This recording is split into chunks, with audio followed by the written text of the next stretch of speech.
U.S. National Security Advisor Brzezinski flew to Pakistan to set about rallying resistance. He wanted to arm the Mujahideen without revealing America's role.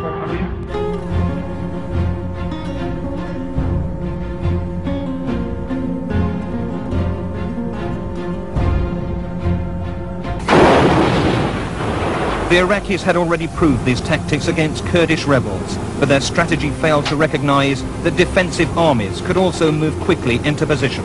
Away from the Kurdish mountains, large armies could become clear targets for Iranian heavy artillery.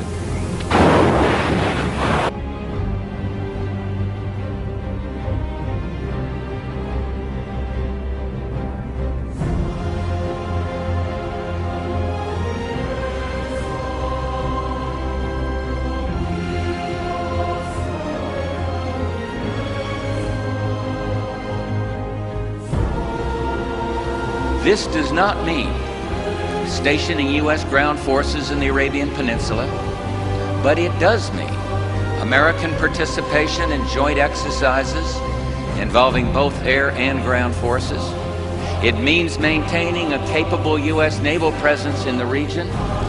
Israel and many of the Arab states have for the first time found themselves confronting the same aggressor. This principle must be elaborated to provide for Israel's security and recognition, and at the same time for legitimate Palestinian political rights.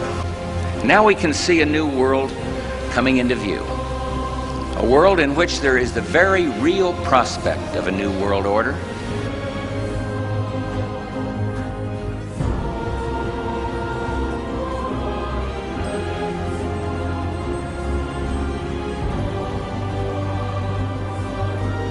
Saudi Arabian Foreign Minister Saud Al-Faisal on Friday said that his country has proposed to the United Nations to form an international body to fight terrorism across the globe. Our close friend and ally Kuwait, we've had an important strategic dialogue.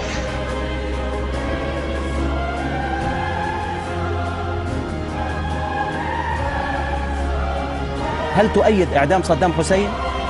4787 88.6 من الشارع لا 11.4 لا. ماذا تقول لهم؟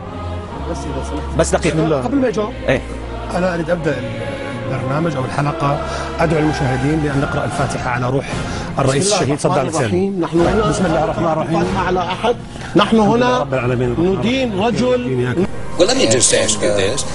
If they did not have these weapons of mass destruction, though, granted all of that is true, why then did they pose an immediate threat to us, to this country? You and a few other critics are the only people I've heard use the phrase immediate threat. I didn't. The president didn't.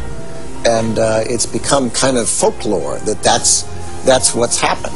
The president went... You're saying that nobody in the administration said that? I can't speak for nobody, everybody in the administration, and say nobody said that. The vice president didn't say that? Not, if you have any citations, I'd like to see them. We have one here that says, some have argued that this is you speaking, some have argued that the nuclear threat from Iraq is not imminent, that Saddam is at least 5 to 7 years away from having nuclear weapons. I would not be so certain.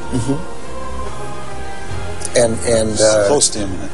Well, I've tried to be precise and I've tried to be accurate. No terrorist state poses a greater or more immediate threat to the security of our people and the stability of the world than the regime of Saddam Hussein in Iran.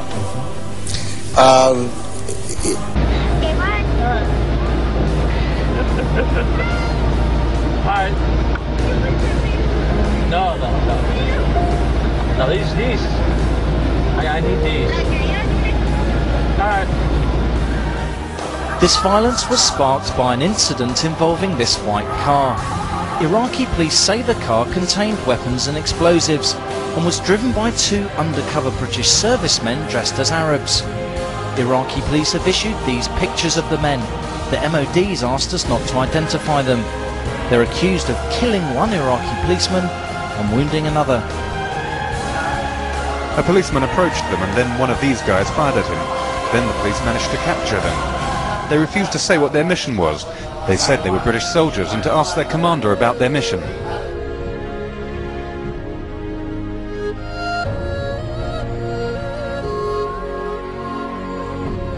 Arriving in formal robes to a warm welcome, he told them that despite progress in Afghanistan since the end of Taliban rule, they still needed to tackle terrorism and poppy growing for drugs. That could only be done, he said, through cooperation with neighbouring Pakistan. I don't think, ladies and gentlemen, the number of foreign private military contractors in Pakistan has risen dramatically in the last few months. But do thousands and thousands of armed men on Pakistan's roads really add to security in the country? And we're now joined by our correspondent Alyona Minkowski, who's in Washington, D.C. Hello there, Alyona. So what can you tell us about this situation? Thanks, Julia. Well, that's the question that people are asking is, can they actually give more security in the country? Because at this point, these private military contractors are becoming better known for stirring up trouble than actually doing any good. We must root out terrorism and extremism. Immediately following the blast, Iran's religious leaders blamed the U.S. for the attack. What we can say without doubt about this issue is that the fingertips of America and Israel are definitely on this incident. So don't be fighting each other over chicken feed. That's what you're doing. Then in Sahih Muslim we are told, a Muslim ruler will die and there will be disagreement concerning succession. And then a man is going to come out of Makkah. His name will be my name and his father's name will be my father's name.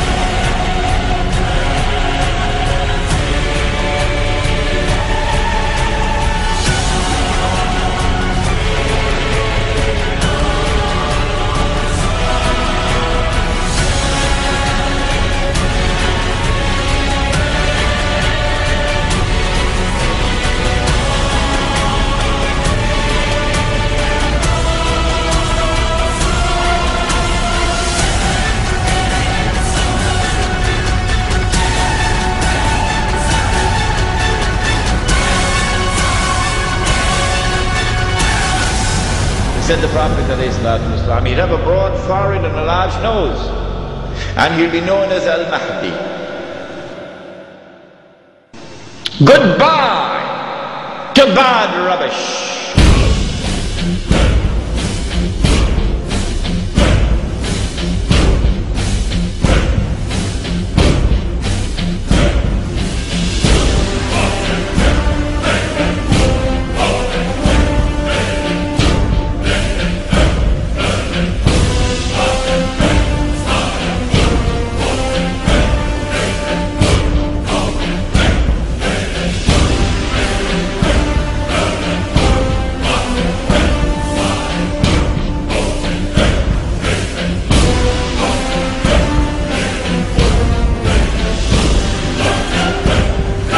The British tried when Britain was the ruling state in the world, and the British failed. And then the Russians tried when they had the superpower, the Soviet Union. And after 12 years, the Russians failed. And guess who is trying now? Yes, the war in Khorasan has just begun, Mr. Bush. It has just begun. On that day, when Islam liberates Afghanistan, I believe it is that army which will be unstoppable until it reaches Jerusalem.